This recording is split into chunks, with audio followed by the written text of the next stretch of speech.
એને 3 દીકરાઓ હતા. હવે શેઠની ઉંમર થાય છે, કારોબાર બહુ મોટો હતો.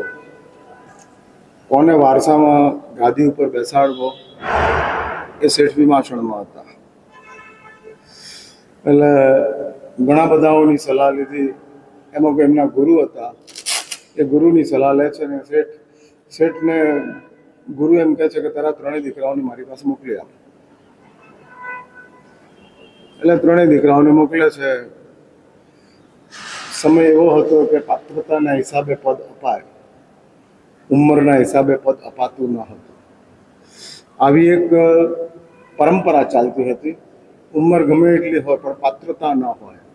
એટલે ઉંમર એવી ચીજ છે ને કે શરીરની હોય છે અને પાત્રતા મનની હોય છે. શરીર મોટું થતું જાય એનું નામ ઉંમર કહેવાય, અને મન સમજતું જાય એનું નામ પાત્રતા કહેવાય. હા, એટલે મનનો વિકાસ થતો જાય. માણસ તરીકેના જીવનની અંદર શરીરનો વિકાસ બહુ મહત્વની ચીજ નથી, મનનો વિકાસ બહુ મહત્વની ભૂમિકા ભજવે છે. અને મનના વિકાસને જ અમારે ત્યાં સૌથી વધારે પ્રાયોરિટી અપાતી હતી. એટલે 16 વર્ષની ઉંમરે સોમચંદ્ર નામના મુનિને હેમચંદ્ર સૂરી બનાવી દેવાય. એ મનના વિકાસને, આધ્યાત્મિક વિકાસને ધ્યાનમાં રાખી અને આ ભૂમિકા ઊભી થતી જતી હતી. તમને ખબર છે, આચાર્ય બનવા માટે 36 વર્ષ પસાર કરવા પડે. ગણધર બનવા માટે કેટલા વર્ષ પસાર કરવા પડે? કઈ બીજી જ મિનિટે. હા, એટલે આચાર્ય મોટા કે ગણધર મોટા? ભગવાનના જે 11 ગણધરો થયા, એ 11 ગણધરો 1 મિનિટ પહેલા ભગવાનના વિરોધી હતા. 1 મિનિટ સમજો, 1 કલાક સમજો. 1 કલાક પહેલા ભગવાનના 11 વિરોધીઓ હતા. અને 1 જ કલાકની અંદર દીક્ષા થઈ. દીક્ષા થતાની સાથે એમનો એના દ્વાદશાંગીનો પ્રકાશ થયો, અને પ્રકાશ થયેલી તે દ્વાદશાંગીની સાથે એ ગણધર પદ ઉપર આરૂઢ થઈ ગયા, ગણધર પદ ઉપર મૂકી ગયા. એટલે શાસ્ત્રીઓ કીધું છે કે આચાર્ય બનવા માટે દીક્ષા લીધા પછી 36 વર્ષનો સમય સીધી રીતે પસાર કરવો પડે. 12 વર્ષ સૂત્ર પોરશી, 12 વર્ષ અર્થ પોરશી, એટલે 12 વર્ષ સુધી માત્ર સૂત્રનો જ અભ્યાસ કરો. દીક્ષા લીધી ત્યારથી કંઠસ્થ કરો, વધુમાં વધુ ગાથાઓ ગોખતા જાઓ કે જેના કારણે તમારા જ્ઞાનાવરણ કર્મને બદલે મોહનીય કર્મનો નાશ થાય, મોહનીય કર્મ ખતમ થઈ જાય. અને મોહનીય કર્મના નાશ માટે ગાથા ગોખતા જાઓ, ગોખતા જાઓ.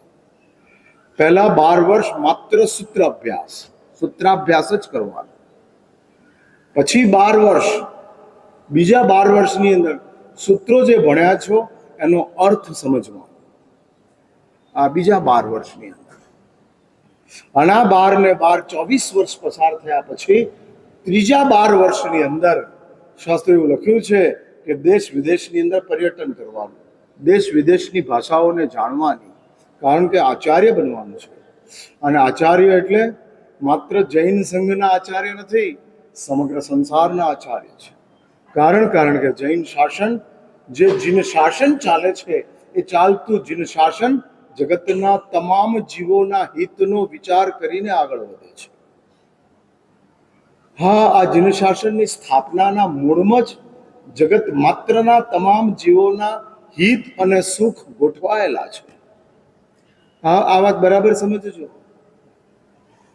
જગતના તમામ જીવો, પછી એ ભવી હોય કે અભવી હોય, મેટર ઇમમટીરિયલ છે. અમે વસ્તુ જોતા નથી, અમે એને જીવ તરીકે જોઈએ છીએ. અને જીવ તરીકે જોઈને એનું પણ કલ્યાણ થવું જોઈએ, એને પણ સુખ મળવું જોઈએ. ભલે ધર્મનો વિરોધી હોય, ભલે આત્માને સમજતો ન હોય, છતાંય એ જીવ છે તો એને ઓછામાં ઓછું સુખ મળવું જોઈએ. વધુમાં વધુ એ જીવાત્માનું હિત થવું જોઈએ. હિતનો અર્થ છે કે કાયમને માટેનું સુખ, અને સુખનો અર્થ છે વર્તમાન સમયનું સુખ. વર્તમાન સમયના સુખને સુખ કહેવાય છે, અને ભાવિમાં સુખ મળતું જાય એને હિત કહેવાય છે. હા, ભૂખ લાગીને ખાધું એ સુખ, પણ રાતના ટાઈમે ભૂખ લાગી છે અને ન ખાધું, એનું નામ હિત. સમજાય છે મારી વાત? એટલે ભૂખ લાગી છે અને તમે ખાઈ લીધું, દિવસ છે કે રાત છે જોયા વિના ખાઈ લીધું, એ સુખ છે. પેટ ભરાઈ ગયું, તૃપ્તિ થઈ ગઈ અને પ્રસન્નતા આવી ગઈ, હાશ ખાવાનું મળ્યું એવું થયું, ધરાઈને ખાવાનું મળ્યું અને હાશ જે થયું એ સુખ છે. એટલે વર્તમાનમાં જે ખુશી આપે તે સુખ છે, ભાવિમાં જે આપણને સાચવે તે હિત છે ભવિષ્યની અંદર. એટલે મેં કીધું ને, રાતના ટાઈમ છે ને ભૂખ લાગી છે, શું કરવાનું? ત્યારે શાસ્ત્ર એવું કહે છે કે હિતનો વિચાર કર, તારા ભાવિનો વિચાર કર. અને વર્તમાન ગમે એટલો લાંબો હોય તોય નાનો છે, ભાવિ ગમે એટલું દૂર હોય તોય લાંબુ છે. આ વાત સમજો, ભાવિ ગમે એટલું લાંબુ હોય, દૂર હોય તોય લાંબુ છે. અને વર્તમાન ગમે એટલો લાંબો હોય તોય ક્ષણિક જ છે. જિંદગી કેટલી જાણતા નથી, માટે 1 મિનિટની. હા, જાણતા જ નથી જિંદગી કેટલી. આપણે નથી જાણતા. સર્વજ્ઞ ભગવંતો જાણે છે, મહાજ્ઞાનીઓ જાણે છે. એટલે એ લોકો એમ કે હું 25 વર્ષ છું, 5 વર્ષ છું, 15 વર્ષ છું, માની લીધું. આપણે એવું કહી શકીએ એમ નથી કે હું 25 વર્ષ ને 50 વર્ષ જીવવાનો જ છું. આવતીકાલે આજે જ દાદરો ઉતરતા ઉતરતા વાત પૂરી થઈ જાય. અને કોરોના પછી એવું નથી રહ્યું કે ભાઈ 50 વર્ષ પછી જ રિસ્ક ઊભું થાય. કોરોના પછી 12 અને 14 વર્ષે ને 15 વર્ષે ક્રિકેટ રમતા રમતા સિક્સર મારતા પહેલા પોતે આઉટ થઈ જાય. એટલે જીવન અસલામત છે. જો તમે વર્તમાનને જીવન કહેતા હો તો એ વર્તમાન અસલામત છે. અને જો તમે ભાવિને પરલોક કહેતા હો તો એ ભાવિ નિશ્ચિત છે. સમજો મારી વાત? વર્તમાન અસલામત છે અને ભાવિ નિશ્ચિત છે. નિશ્ચિત એટલે समझा ना? यू कैनॉट चेंज, आप उसको बदल नहीं सकते हो. भावी निश्चिंत છે. જો તમે ભાવિને પરલોક કહેતા હો, મૃત્યુ પછીની દુનિયા, મૃત્યુ સુધીની દુનિયા જીવન છે, મૃત્યુ પછીની દુનિયા ભાવિ છે, એવું જો આપણે માનતા હોઈએ, એવું માનતા હોઈએ.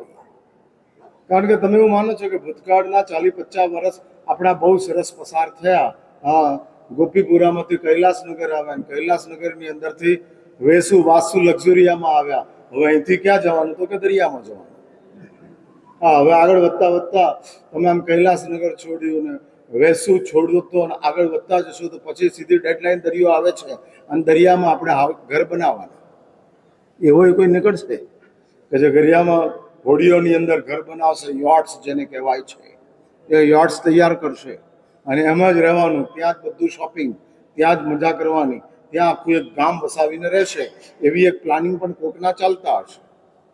એટલે હું એ કહેવા માંગુ છું કે જેમ તમે વર્તમાન એટલે જીવન અને જીવન એટલે મૃત્યુ સુધીનો સમય, એને તમે જો જીવન કહેતા હો તો મૃત્યુ પછીનો ભાવિ છે. અને મૃત્યુ પછીની જે ભાવિ છે એ ભાવિ ભલે મૃત્યુ સુધીનું જીવન 50 વર્ષનું હોય, 100 વર્ષનું હોય, 500 વર્ષનું હોય, ભગવાન આદિનાથ જેવાનું 84 લાખ પૂર્વનું હોય, પણ એ જીવનનો અંત છે મૃત્યુ. અને મૃત્યુ પછીનો પરલોક ભાવિ છે. તો ભાવિ બહુ લાંબુ છે, દૂર હોવા છતાં લાંબુ છે.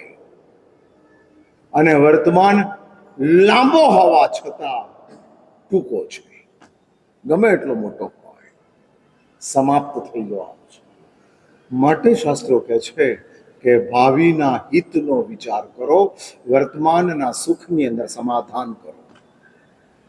ભાવિનું હિત ક્યાંય ખંડિત ન થવું જોઈએ, તૂટવું ન જોઈએ.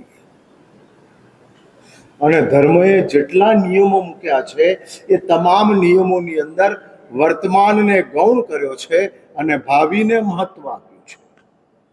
આખું ધર્મનું જે ઇન્ફ્રાસ્ટ્રક્ચર છે, ધર્મનું આખું જે એસ્ટાબ્લિશમેન્ટ છે, એ એસ્ટાબ્લિશમેન્ટ આ જ સિસ્ટમ ઉપર છે. એટલે ધર્મની ઓપરેટિંગ સિસ્ટમ જેને તમે કહો છો, એ ઓપરેટિંગ સિસ્ટમનો બેઝ છે ભાવિ, વર્તમાન નહીં, ભાવિ. અને જેને તમે સંસાર કહો છો, જે સંસારમાં તમે બેઠા છો, મોજ મજા કરો છો, આનંદ પ્રમોદ કરો છો, એ સંસારનો ઓપરેટિંગ બેઝ જ છે વર્તમાન. માટે જૂઠ બોલીને જો પૈસા મળતા હોય તો સંસાર કહે છે મેળવી લો, પણ ધર્મ કહે છે કે જૂઠ બોલીને પૈસા મેળવીશ તો ખરો, પણ એ પૈસા તને ક્યાં સુધી કામમાં આવશે? જસ્ટ થિંક, માત્ર વિચાર કર, માત્ર વિચાર કર, ક્યાં સુધી કામમાં આવશે? શાસ્ત્રોની અંદર કિંપાક ફળની વાત આવે છે. કિંપાક ફળ, કિંપાક ફળ જંગલોની અંદર થતા હોય છે અને ફળ ખાવામાં બહુ સ્વાદિષ્ટ હોય છે, બહુ સ્વાદિષ્ટ, અત્યંત સ્વાદિષ્ટ, મીઠા મધુરા લાગે. પણ એ ફળ ખાધા પછી અડધા કલાકમાં મોત આવી જાય છે. હાફ એન આવર નસો ખેંચાય છે, હાર્ટની અંદર વિષ આવે છે, લંગ્સ કામ કરતા અટકી જાય છે, કિડની ફેલ થઈ જાય છે, બ્લડ સર્ક્યુલેશન રોકાઈ જાય છે અને અલ્ટિમેટલી 30 મિનિટની અંદર એ ફળ ખાધા પછી મોત આવી જાય છે. એટલે શાસ્ત્રોએ આ દ્રષ્ટાંત આપીને કીધું છે કે કિંપાક ફળ જેવા વર્તમાન સંસારના કહેવાતા ભૌતિક સુખો છે. હા, મારી વાત બરાબર કાન ખોલીને સાંભળજો. હા, આ સુખો છે જે આપણે લોકોએ પાપો કરીને ઊભા કર્યા છે, ખોટા કામ કરીને ઊભા કર્યા છે. હા, ખોટા કામ કરીને, જૂઠ બોલીને, ચોરીઓ કરીને, પ્રપંચો કરીને, વિશ્વાસઘાતો કરીને આપણે લોકોએ વર્તમાન સમયના સુખોને ઊભા કર્યા છે. નો ડાઉટ તમારા બધા સુખો સ્વાદિષ્ટ છે. કોણ કહે છે કે એસી ખરાબ છે? હું કહું છું એસી સારું છે. કોણ કહે છે કે 50 લાખની ગાડી નકામી છે, કામની છે, સારી છે? ના, નથી, માની લીધું. એટલે તમામ સુખો તમારા સારા છે, સ્વાદિષ્ટ છે, પણ એક વાત બરાબર લખી રાખજો કે ભાવિ આ તમામ સુખોના કારણે અસલામત છે. અને જે ખૂબ લાંબુ છે, ખૂબ લાંબુ છે, વિશાળ ભાવિ છે, વિશાળ. આવા લાંબા ભાવિને જો આપણી નજરમાં રાખ્યું હોય તો શાસ્ત્રો કહે છે ધર્મના કહેવાતા જે બેઝિક નિયમો છે, સામાન્ય કે જે આપણને પરલોકમાં દુર્ગતિમાં જતા રોકે છે, હા, એ નિયમને તમે એપ્લાય કરી દો એટલે તમારી દુર્ગતિઓ મોસ્ટ પ્રોબેબલી રોકાઈ જાય. એવા જે કેટલાક નિયમો છે, એવા જે કેટલીક બાબતો છે, એ બાબતોને તમે સ્વીકારતા જાઓ. ધર્મ એ જ કહે છે. ધર્મ કોઈ બંધનમાં રાખવા માટે વાત નથી કરતો, પણ ધર્મ બહુ વૈજ્ઞાનિક રીતે વાત મૂકતો જાય છે અને કહે છે કે ભાઈ, જો ભાવિને તું સમજતો હોય, હા, ભાવિને સમજતો હોય, ભાઈ ઘરની અંદર શાક લેવા માટેના પૈસા નથી, પણ ગળાની અંદર નેકલેસ છે સાચા સોનાનો, તો સોનાનો નેકલેસ ગીરવે મૂકી અને શાક ખવાય કે ન ખવાય? શું શાક ખવાય? સોનાનો નેકલેસ ગીરવે મૂકીને ના ખવાય. શાક વિના રહેવાય?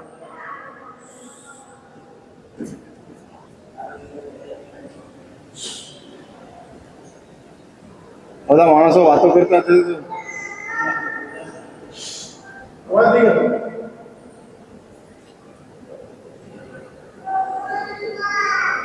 છોટું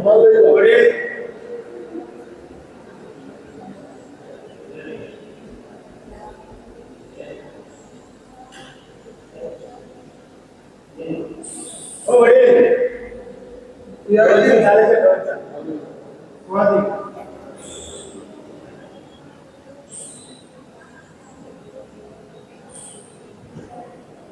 હું એ કહેવા માંગુ છું કે આપણી પાસે પૈસા નથી,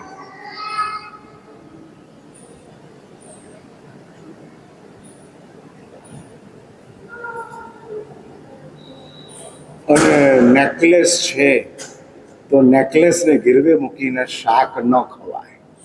એક સીધી સમજ કે છે, સીધી સમજ. એમ ભાવિને ખતરામાં મૂકી અને વર્તમાનમાં મજા ન કરાય. વર્તમાન તે શાક છે અને નેકલેસ તે ભાવિ છે. આવતીકાલે આ ભાવિ નેકલેસ બહુ કામમાં આવી શકે તેવું છે, બહુ કામમાં આવી શકે તેવું છે. હા, બહુ. અમારા મહારાજ સાહેબને આજે વ્હીલચેરમાં ઉમરાથી એક છોકરો લઈને આવ્યો, વ્હીલચેર વાળો હતો, અને વ્હીલચેર વાળાની સાથે મહારાજ સાહેબ વાતો કરતા હતા. એમાં કોઈક મહારાજની એ વ્હીલચેર ચલાવતો હશે પહેલા 5-10 વર્ષ પહેલા, અને એમાં એ મહારાજે એને કીધેલું, પેલા એ કીધું હશે પોતાની ગરીબીની વાત, પોતાની દુઃખની વાત. એટલે મહારાજે કીધું જો તારી પાસે પૈસા હોય તો ચાંદી લઈ લે. અને એ માણસે જ્યારે 35,000 રૂપિયાની ચાંદી હતી ત્યારે ખરીદી. 35,000 એની પાસે હતા ને, ગરીબ માણસ, વ્હીલચેર ચલાવનારો, પણ ગમે એમ કરીને ભેગા કરેલા 35,000, અને 35,000માં એને ચાંદી ખરીદી લીધી.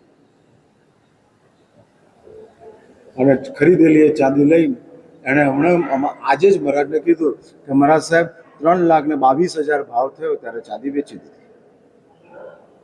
35,000માં તમારા મોઢા ઉપર લાલી આવી ગઈ. આ સાંભળતા તમે ખુશ થઈ ગયા.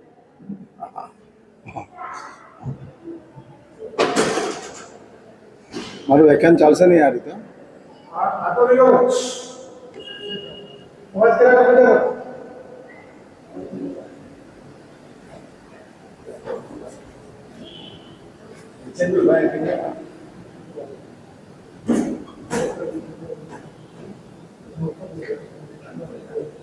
પંદર મિનિટ છે, 10:30 હું પૂરું કરવાનું છે.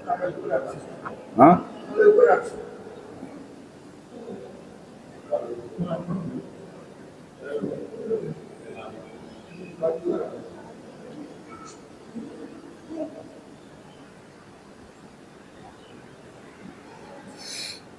₹3.5 લાખ રૂપિયામાં ચાંદી વેચી. હવે એ ચાંદીની અંદર એને ધારો કે 35,000 લીધી અને એમાં કંઈક મોબાઈલ ખરીદી લાવ્યો, ચાંદી આપી દીધી હોત તો એ મોબાઈલ વેચવા ગયો તો 3.5 લાખ ન આવત. ચાંદી વેચવા ગયો તો 3.5 લાખ આવ્યા. એટલે રિટર્ન જેનું બહુ સારું હોય એને ઇન્વેસ્ટમેન્ટ કહેવાય. હા, એને ઇન્વેસ્ટમેન્ટ કહેવાય. અને આપણો સમય જે આપણને પ્રાપ્ત થયો છે એ ભાવિ આપણું બચી જાય. ભાઈ, બહુ બહુ મહત્વની ભૂમિકા છે.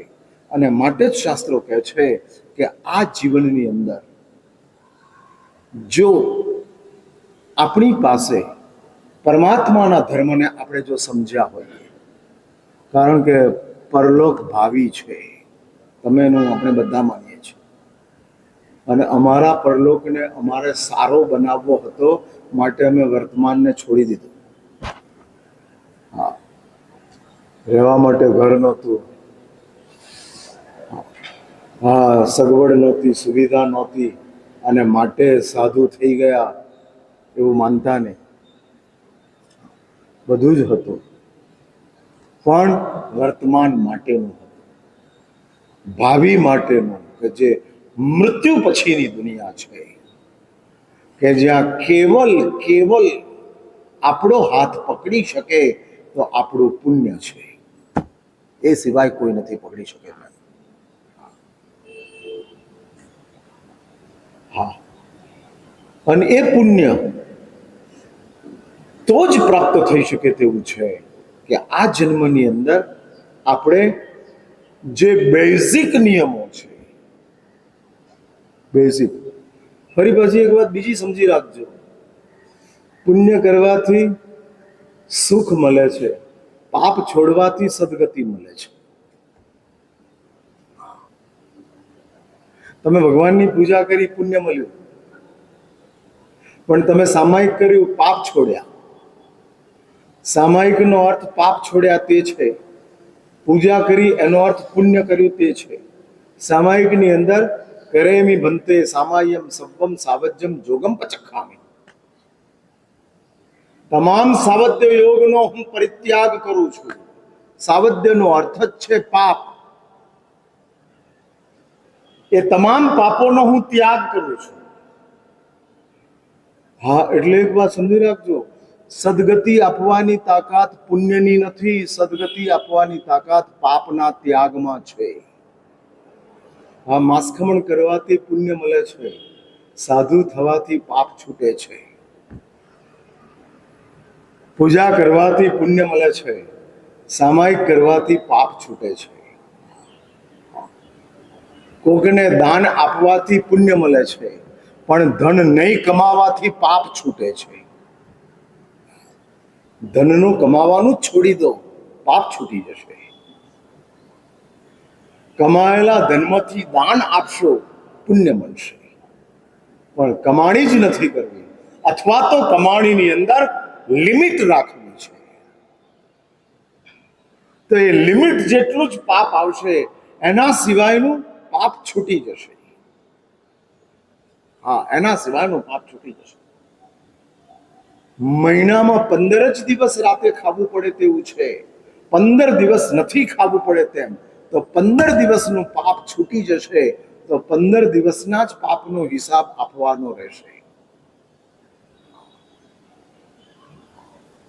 હા, એટલે જ પુણ્ય એ પ્રોફિટ છે અને પાપનો ત્યાગ એ લોસ બુક કરાવવાની ભૂમિકા છે. લોસ બુક કરો. હા, માર્કેટ તૂટતું હોય અને તમે જબરજસ્ત લોસમાં જતા હો, ત્યારે સૌથી પહેલા શું કરો? લોસને બુક કરી દો, લોસ અટકાવો, પછી આગળની વાત વિચાર કરશો. એટલે પાપ માત્ર લોસ છે. તમારી નજરની અંદર પાપની ભૂમિકા કઈ છે, તમે પાપને કઈ રીતે એક્સેપ્ટ કરો છો, મને ખબર નથી. પણ જૈન શાસ્ત્રકારોની નજરમાં પુણ્યની પ્રાપ્તિ કરતા પાપનો ત્યાગ વધુ મહત્વનો છે, તેવું બહુ સ્પષ્ટ છે, બહુ સ્પષ્ટ છે. હા, એકદમ સ્પષ્ટ ભૂમિકા છે. મમ્મણના જીવનમાં ગણો તો કોઈ પાપ નહોતું. વાઇસ વર્સા, મમ્મણે કોઈ પાપ છોડ્યું નહોતું. પાપ કરતોય નહોતો અને પાપ છોડ્યું નથી. પાપ નહીં છોડવાના નુકસાનની અંદર મમ્મણ 7મી નારકમાં ચાલ્યો ગયો. એટલે જો સમજ પ્રાપ્ત થતી હોય તો વહેલામાં વહેલી તકે પાપોની અંદર જલ્દીમાં જલ્દી ઓછા કરવાની ભૂમિકા તરફ ચાલ્યા જાઓ. હા, ઓછા કરવા તરફ. માટે તો આપણે ત્યાં 14 નિયમ મૂક્યા છે. આખું એક વિજ્ઞાન છે. 14 નિયમમાં કશું છોડવાનું નથી, અને આમ જુઓ તો બધું જ છૂટી જાય છે. હા, કશું જ છોડવાનું નથી. સચિત્ત દવ વિગય વાણ તમ્મલ વત્તક સુમેશુ. આ બધું જ ભોગવી શકાય તેવું છે, બધું જ. આમાં કોઈ ચીજ બાકી નથી હોતી. કેટલી મોટી જૈન ધર્મના આચાર્ય ભગવંતોની, તીર્થંકર દેવોની કરુણા કે તમારા વર્તમાનમાં તમારા સુખને ડેમેજ ન પહોંચે અને તમારું ભાવિ સલામત થઈ જાય, એટલા માટે આખી એક 14 નિયમનું સાયન્સ ગોઠવી દીધું. સચિત્ત વસ્તુ વાપરવી જ છે, નક્કી કર કે આટલી દ્રવ્ય વાપરવાના છે, નક્કી કર આટલા. એટલે આખી એક વ્યવસ્થા મૂકી છે કે જેની અંદર તારી ઈચ્છાઓને પણ તારે રોકવી પડે તેમ નથી, અને છતાં તારું ભાવિ સચવાઈ જાય તેમ છે. હા, બચી જાય તેમ છે. મોટામાં મોટો પાપી જો 14 નિયમ લેતો હોય તો ધર્મી થઈ જાય છે. અને 14 નિયમો કોઈ નોકાર ગણવાની વાત આવતી નથી, સામાયિક કરવાની વાત આવતી નથી, સાધુ બનવાની વાત આવતી નથી. અને છતાં એ 14 નિયમોની અંદર તમારા બધા સુખોને સાચવ્યા પછી ઘણા બધા પાપો અટકી જાય છે. હા, અભૂતપૂર્વ બચાવ, જબરજસ્ત બચાવ આપણો ઊભો થતો જાય છે.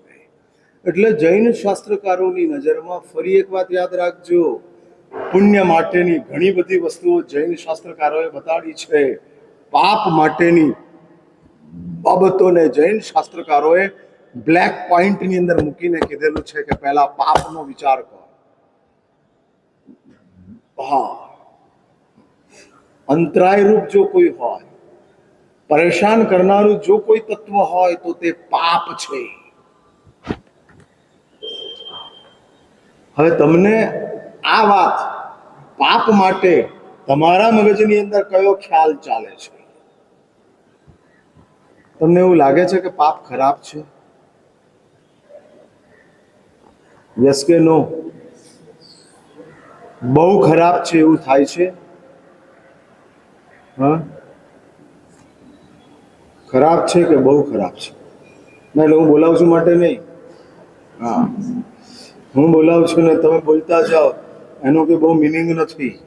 તમારા હૃદયની અંદર એવું લાગે છે કે પાપ બહુ ખરાબ છે, એટલે તમે બિનજરૂરી પાપ ન જ કરો, એવું ખરું?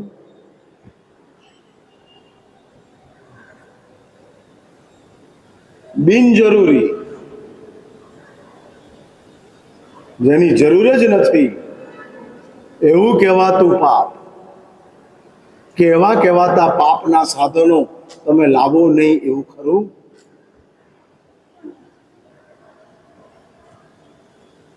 હું પૂછું છું, આમ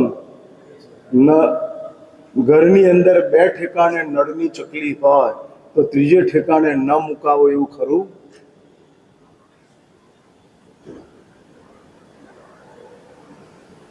જો તમે પાપને બહુ ખરાબ માનતા હો તો બિનજરૂરી પાપ તો ન જ કરો. બિનજરૂરી,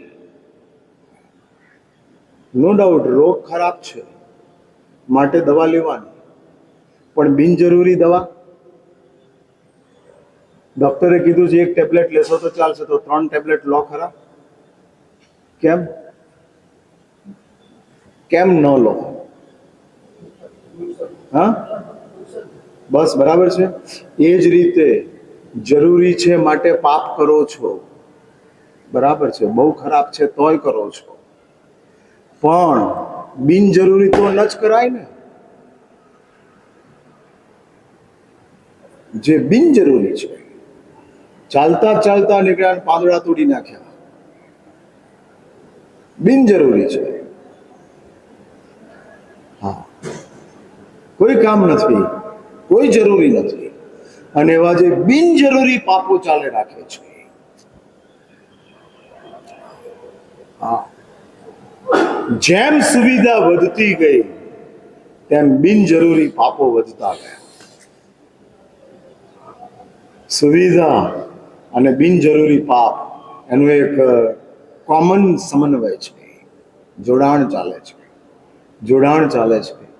ઊભા થઈને ટીવી ઓન કરવાનું હતું ત્યારે ટીવી ઓછો ટાઈમ માટે ઊભા થવાતું હતું અને ઓન થતો હતો, પણ હવે સોફા સેટમાં બેઠા બેઠા રિમોટથી ટીવી ઓન થાય છે, તો ટીવી ઓન કરવામાં ટાઈમ વધી ગયો. એટલે ટીવી પાપ છે, પણ રિમોટ બિનજરૂરી છે. હું ટીવી છોડવાની વાત નથી કરતો, રિમોટ છોડવાની વાત કરું છું. સમજાય છે મારી વાત? હા, એટલે ઉદ્ધાન કરી ટીવી ન જુએ એવું બને, પણ ઉદ્ધાન કર્યા પછી રિમોટ ન વાપરે એવું ન બને. સમજ્યા મારી વાત? હા, 48 દાડા ઉદ્યાનમાં ટીવી નથી જોયું, ઇલેક્ટ્રિસિટી નથી વાપરી, અને એ જ 48 દિવસ પછી ભલે સંસારમાં આવી ગયા, ભલે હું કદાચ કહું છું ટીવી જોતા થઈ ગયા, પણ એટલું તો નક્કી કરો રિમોટ નથી વાપરવું. અને કોઈ એમ કહે કે ભાઈ ટીવી જુએ છે રિમોટ કેમ નથી વાપરતો, તો કહેજો કે મેં ઉપદાન કર્યા છે. અને ઉપદાનની યાદગીરીમાં કમસે કમ રિમોટ છોડ્યું છે. છોડવો તો સંસાર પૂરો, પણ રિમોટથી શરૂઆત કરું છું. આ રિમોટથી છોડી દીધો. ટીવીનું રિમોટ નહીં, એસીનું રિમોટ નહીં, કોઈ રિમોટ નહીં. અને આપણે એમાં શરૂઆત ટીવીથી કરીએ, બાકી બધાને છોડી દઈએ.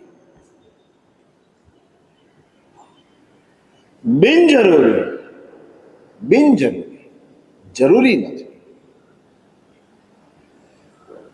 એટલે સાચું કહું, તમારી નજરમાં ધર્મ જેટલો તમને ગમે છે ને, એટલા જ પાપ ગમે છે. એટલા જ. તમે તમારી જાતને બહુ સારી સમજવાનો પ્રયત્ન કરો છો. ભ્રમણા છે, કાઢી નાખો. હા, કાઢી નાખો. તમને તમારા દીકરા દીકરીઓ નાસ્તિક લાગે છે, શાસ્ત્રોની નજરમાં તમે આસ્તિક છો એવું માનતા. પેલો રાતે ખાય છે અને તમે દિવસે ખાવામાં કશું છોડતા જ નથી. હા, કશું છોડતા નથી. નવકારજી કરનારને બે ચાર ચીજો ઓછી મળે તો ફરિયાદ નથી, પણ વર્ષી તપનું બેસણું કરનારને બે ચીજ ઓછી મળે તો ફરિયાદ સિવાય કશું નથી. હા, ફરિયાદ સિવાય કશું નથી. એટલે આપણા મગજમાં એવો કોઈ ભ્રમ હોય કે અમે લોકો ભગવાનના ધર્મનું ચુસ્તપણે પાલન કરીએ છીએ, તો એ ભ્રમને વહેલામાં વહેલી તકે કાઢી નાખવા જેવો છે. કારણ કે છે જ નહીં. ચુસ્તપણે કશું જ નથી. બધું ચાલે છે સુસ્તપણે. દાન આપવામાં જેટલો આપણને આનંદ છે, એના કરતા વધુ આનંદ પૈસા કમાવામાં છે. હા, વધુ આનંદ. જો પૈસા છોડવા જેવા લાગે છે તો કમાવામાં આનંદ છે ને. વાય. એટલે જ પૈસા છોડવા જેવા નથી, પણ થોડા ઘણા છોડીએ તો આપણું નામના કામના પ્રસિદ્ધિઓ આ બધું થઈ શકે તેવું છે. કરી લો. એટલે દાન તે સાચું કે જેને કમાણી ખરાબ લાગે. હા, અને જેને કમાણી ખરાબ નથી લાગતી એને માટે અપાતું દાન એ ફોર્માલિટી છે, વ્યવહાર છે. એનાથી વિશેષ કશું નથી. એટલે વાત પૂરી કરું છું. આજે પહેલો દાડો છે, કાલ છેલ્લો દાડો છે. હા, એટલે પરમ દાડે છે નહીં. એટલે હા, ના, નથી કરાવવાના સાહેબ, નથી કરાવવાના. એટલે કાલે છેલ્લો દાડો છે. હું એ વાત પૂરી કરું છું કે આપણી પાસે જે પાપની ભૂમિકા છે, ધર્મનું એક લિસ્ટ મૂકીશ ને તો તમે બધામાં right right right right right આવશે, પણ પાપનું લિસ્ટ મૂકીશ તો કેટલા ચોકડી આવશે એ મોટામાં મોટો સવાલ છે. અને એક વાત સમજી રાખજો, વર્તમાન ધર્મ તમને પુણ્ય જ આપે છે, તમારી સદગતિ કન્ફર્મ નથી કરતું. પુણ્ય અને સદગતિની વચ્ચે બહુ મોટો ફરક છે. હા, ચંડ કૌશિકની સદગતિ ગણાય, પરમાત્મા મહાવીર મળી ગયા. હા, અને બ્રહ્મદત્તની દુર્ગતિ ગણાય, કારણ કે એનાથી ભગવાન દૂર ચાલ્યા ગયા. એટલે સદગતિ માણસ થઈ ગયા માટે, દેવની દુનિયામાં ચાલી ગયા માટે નો નો નથિંગ નથિંગ. સદગતિ પાપના ત્યાગથી પ્રાપ્ત થાય છે અને પુણ્યથી સુખની પ્રાપ્તિ થાય છે. આજે આટલી વાત સમજીને જાઓ. આ અંગેનો વિશેષ વિચાર વળી પાછો હું આવતીકાલે 9:30 થી 10:30 સમય દરમિયાન આજે જો કોઈને ખબર ન હોય તો ખાસ બધાને અવશ્ય આ પ્રવચનોની સૂચના કરજો અને અવશ્ય પ્રવચનોની અંદર લાવવાનો પ્રયત્ન કરજો. એની સાથે મારી વાતનું સમાધાન કરા ધર્મનું ઈચ્છા.